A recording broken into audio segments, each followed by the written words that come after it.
Hello everyone, caesar YouTube চ্যানেলে তোমাদের সবাইকে ওয়েলকাম।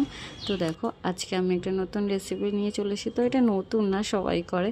তো আমি সেটাই একটু তোমাদের সাথে শেয়ার করলাম, মানে আমি কেমন রান্না করি সেটাই শেয়ার করলাম। দেখো, পাবদা মাছ এনেছিলাম, তো সেটা ভাজা বসিয়ে দিয়েছি। এবার এটাতে সর্ষে বাটা করব। তো কালো সর্ষে, সাদা সর্ষে দুটোই মিক্স করে দিয়েছি, আর ছোটো বড়ো কাঁচা লঙ্কা দিয়ে দিয়েছি এতে একটু, দিয়ে এটা পেস্ট করে নেবো। তো দেখো, মাছ ভাজা অলরেডি হচ্ছে, তো এটা হয়ে গেছে। তো এটাই একটু তুলে নিয়েছিলাম, সেটাই শেয়ার করলাম। তো দেখো, মাছগুলো না ভালোই বড় বড় ছিল, আর আমি যেমন রান্না করি সেটাই তোমাদের সাথে শেয়ার করব, এর থেকে বড় কিছুই না।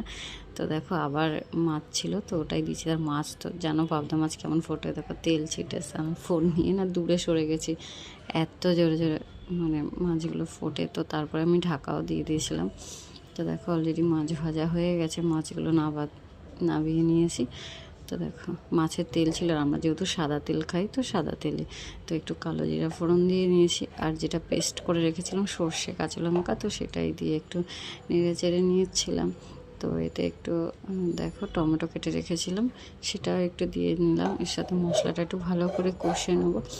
তো ওটা একটু কষাচ্ছিলাম, তো তারপরে একটু নুন দিলাম, একটু মানে নুন দিয়ে একটু ফুটলো। তারপরে একটু আবার হলুদ দিলাম, আর একটু কালার হওয়ার জন্য লঙ্কার গুঁড়ো দিলাম, কাশ্মীরি লঙ্কার গুঁড়ো, জাস্ট একটু কালার হওয়ার জন্য, যেহেতু কাঁচা লঙ্কা পেস্টটা দিয়েছি, আবার গোটা কাঁচা লঙ্কাও দিয়েছি, তো একটু কালার হওয়ার জন্যই দিলাম। তো একটু জল দিয়ে দেখো ভালো করে নেড়ে ছেড়ে একটু জল দিয়ে ঢাকা দিয়ে দেবো খানিকক্ষণ। দেখো, কালার বেরিয়েছে, তো অতটাও না, বেশি ঝাল হলে আমার মেয়ে ছোটো, ও খেতে পারবে না।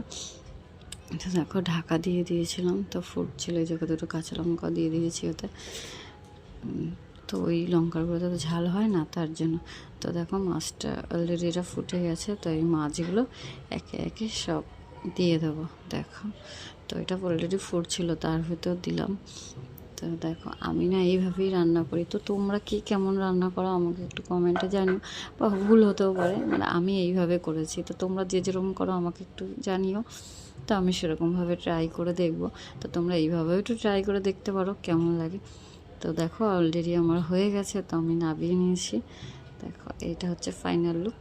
তো কেমন হয়েছে একটু জানিও, দেখে ভালো লাগছে কিনা জানিও। আর এই দেখো, আমার মাম্মাকে বেলা হয়ে গেছে, তোকে খেতে দেবো বলে না দিয়েছিলাম, তো ওর ভাতের সাথে একটু মাখিয়ে বলেছি একটু টেস্ট করে বলো তো খেয়ে বলবা কেমন হয়েছে, একটু টেস্ট করার জন্য। তো আর গরম, আমি হাত দিতে পারছিলাম না, হাতে ফু দিয়ে নিয়েছিলাম। তো আমার মাম্মাকে দিতাম। ভিডিওটা কেমন লাগলো, ভালো লাগলে লাইক কমেন্ট করো, টাটা।